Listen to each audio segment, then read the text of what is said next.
नमस्कार साथियों, welcome back to my YouTube channel. कैसे हैं आप सभी? उम्मीद करते हैं कि आप सब बहुत बढ़िया होंगे। चलिए, अपना प्रॉफिट एंड लॉस का टॉपिक चल रहा था, यानी लाभ और हानि का टॉपिक चल रहा था, जो बेसिक क्लास हमारी हो चुकी थी।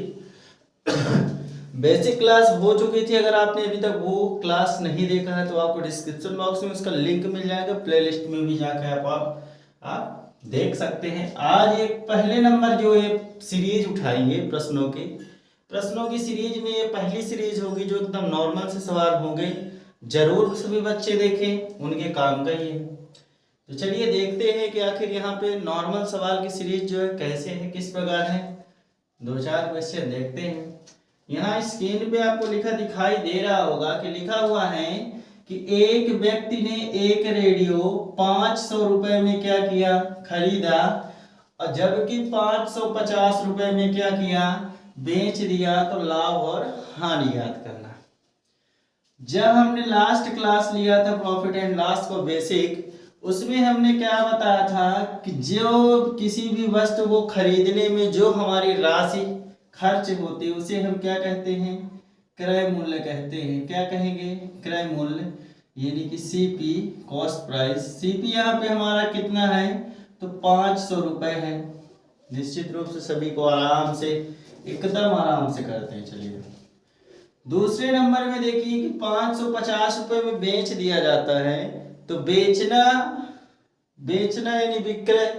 बेचने का भी पहला लेटर जो है वह होता है, और बेचने का भी। तो विक्रय मूल्य की तो ट्रिक हो गई। तो विक्रय मूल्य बराबर यहाँ पे क्या दिया गया है, यानी सेलिंग प्राइस क्या दी गई है हमारी, 550 रुपए दी गई है।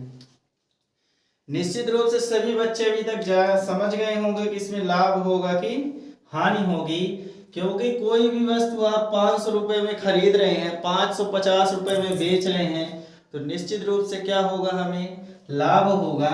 यहाँ एक फॉर्मूला और हो सकता है क्या, कि विक्रय मूल्य क्या है, बड़ा है कहे से, क्रय मूल्य से। क्रय मूल्य से तो क्या होगा, हमें लाभ होगा। निश्चित रूप से लाभ होगा। जब लाभ होगा तो लाभ का यहाँ सूत्र लगा दीजिए आप। क्या सूत्र लगेगा, ये तो जो पढ़े हैं बेसिक उस तरीके से कर लीजिए। बड़ी संख्या में छोटी संख्या घटाएंगे तो निश्चित रूप से पॉजिटिव मान मिलेगा। वही फार्मूला यहाँ भी आप अप्लाई कर दीजिए। चलिए, बड़ी संख्या कहेगी है विक्रय मूल्य की, यानी कि सेलिंग प्राइस, माइनस में क्या हो जाएगा, कॉस्ट प्राइस, यानी विक्रय मूल्य और माइनस क्रय मूल्य। तो लिख दीजिए प्रॉफिट कितना आया। प्रॉफिट हमारा सेलिंग प्राइस 550 रुपए है, और यहीं पे कॉस्ट प्राइस कितना है हमारा, 500 रुपए है। चलिए माइनस कर दीजिए तो प्रॉफिट आ गया। प्रॉफिट हमारा कितने रुपए आ गया, 50 रुपए हमारा प्रॉफिट आ गया। इस 550 में 500 घटा देंगे तो कितना आ जाएगा, निश्चित रूप से 50 रुपए आएगा। उम्मीद करता हूँ सभी बच्चों के समझ में एकदम आराम से आया होगा। यहाँ ऑप्शन लॉक करते हैं। ऑप्शन नंबर 4 हमारा क्या है, 50 रुपए, और यही हमारा क्या होगा, राइट आंसर होगा। उम्मीद करता हूँ सभी बच्चों के समझ में एकदम आराम से आया होगा। तो सीधे बढ़ते हैं नेक्स्ट स्लाइड में। नेक्स्ट क्वेश्चन, इस स्लाइड में आपको एक प्रश्न दिख रहा है। क्या है कि एक आदमी ने एक साइकिल 1200 रुपए में क्या किया, खरीदा। यानी कि यहाँ पे हमें सीपी क्या मिल गया, यानी क्रय मूल्य। लिख देता हूँ, हिंदी मीडियम वालों को बहुत दिक्कत होगी। क्रय मूल्य हमारा यानी सीपी क्या हो गया हमारा, 1200 रुपए हो गया। चलिए आगे पढ़ते हैं।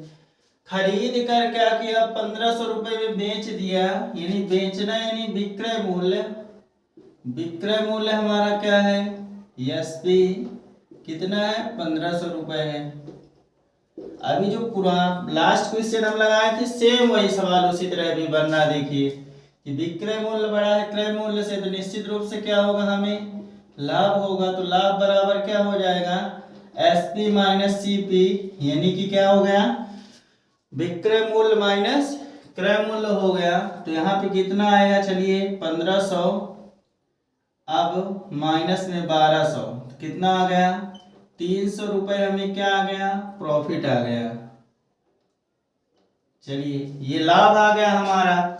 लेकिन याद रखेंगे सभी बच्चे, लाभ और लाभ प्रतिशत में अंतर क्या होगा, कि यहाँ लाभ प्रतिशत निकालने के लिए बोला है, तो ये हमारा अभी रुपए में आंसर आया, अभी हमें प्रतिशत में निकालना बाकी है। तो चलिए, जब लाभ आ गया तो लाभ प्रतिशत का फॉर्मूला कल हम लास्ट वीडियो में बताए थे। लाभ प्रतिशत बराबर क्या होता है, लाभ है तो लाभ लिख दीजिए। लाभ हमें किस राशि पे होगा, मूल राशि। मूल राशि हमारी क्या है, क्रय मूल्य। तो क्रय मूल्य, अब जब किसी को हम प्रतिशत में बदलेंगे तो क्या कर देंगे, 100 का गुणा कर देंगे। चलिए, इतना हो गया।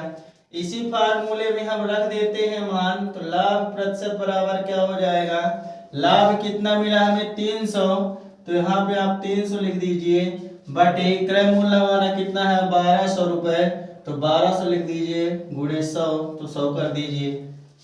निश्चित रूप से सभी बच्चों के समझ में आया होगा। चलिए, 1 2 1 2 2 शून्य कट गए। अब 12 से सीधे इसको काट देते हैं, तो 12, चलिए छोटी संख्या से काट देते हैं। अगर आपको दिक्कत है पहले 4 से काट देते, 2 से काट देते, जिससे आपको सहूलियत लगे। काट दीजिएगा, काटते वैसे भी सभी बच्चों से आने लगा है, तो हम सीधे 12 से ही काटते हैं। तो 12 दूनी 24, 6 बचा तो 60, तो 12 पंचे 60, यानी कि कितने प्रतिशत आ गया, 25% हमारा राइट आंसर। और हम ऑप्शन लॉक करते हैं, ऑप्शन नंबर 3 हमारा क्या होगा, राइट आंसर होगा। आप स्क्रीनशॉट आराम से ले सकते हैं, कोई दिक्कत नहीं। ये हमारा दूसरा प्रश्न हुआ। चलिए, हम नेक्स्ट स्लाइड में तीसरा प्रश्न लेके आते हैं। उसने क्या बोला है कि 25 रुपए वाला एक पेन, यानी कि उसकी कीमत अभी आपने कितने में खरीदा उस पेन को, 25 रुपए, यानी हमारा यहाँ पे क्रय मूल्य क्या हुआ, क्रय मूल्य हमारा इसका यानी सीपी हमारा क्या हुआ, 25 रुपए हुआ। दूसरे नंबर में देखते हैं कि उस पेन को 30 रुपए में बेचा जाता है, यानी बेचना यानी कि विक्रय मूल्य। विक्रय मूल्य क्या हुआ हमारा, एसपी हमारा कितना हुआ, तो 30 रुपए हुआ। सेम वही सवाल अभी बनना है, क्योंकि हमने एक सीरीज ही ऐसी उठाई है कि अभी इसी तरह के प्रश्न पूरे आपको मिलेंगे। चलिए, विक्रय मूल्य बड़ा है क्रय मूल्य से, यानी लाभ निश्चित रूप से होगा, तो लाभ का सूत्र हो जाएगा एसपी माइनस सीपी, यानी विक्रय मूल्य माइनस क्रय मूल्य हो जाएगा। तो चलिए, इसका राइट आंसर क्या होगा, कैसे लगाएंगे देखते हैं। एसपी कितना है 30 रुपए, सॉरी 30, और ये कितना है 25, तो लाभ हमें कितने रुपए का हुआ, 5 रुपए का हमें क्या हो रहा है, यहाँ पे लाभ हो रहा है। ठीक है, वहां क्या बोला है, लाभ या हानि प्रतिशत ज्ञात करना है, तो निश्चित रूप से लाभ हुआ है तो लाभ प्रतिशत निकालेंगे। तो लाभ प्रतिशत बराबर क्या हो जाएगा, लाभ बटे क्रय मूल्य गुणे में क्या हो जाएगा, 100 हो जाएगा, निश्चित रूप से होगा ही। चलिए, तो लाभ प्रतिशत बराबर क्या हो जाएगा, यहाँ पे लाभ प्रॉफिट कितना हुआ है 5, क्रय मूल्य हमारा कितने में 5 रुपए फायदा हुआ है हमें, तो निश्चित रूप से 25 रुपए हमारा क्रय मूल्य था, और गुणे 100 कर दीजिए, तो गुणे 100 कर दिए, 25 से सीधे काट दीजिए, तो 25 चौको 100, यहाँ कितना बचा 25 गुणे 4, यानी कि सीधे 5 चौको 20% हमारा क्या आ गया, राइट आंसर आ गया। उम्मीद करते हैं कि ये जो क्वेश्चन की सीरीज हमने उठाई थी सभी बच्चों के समझ में आराम से आया होगा। तो चलिए, मिलते हैं जल्दी नेक्स्ट वीडियो में अगली सीरीज लेके। तब तक आप ऐसे ही हमारे साथ बने रहें, एक लाइक हमारे लिए जरूर करें। जय हिंद।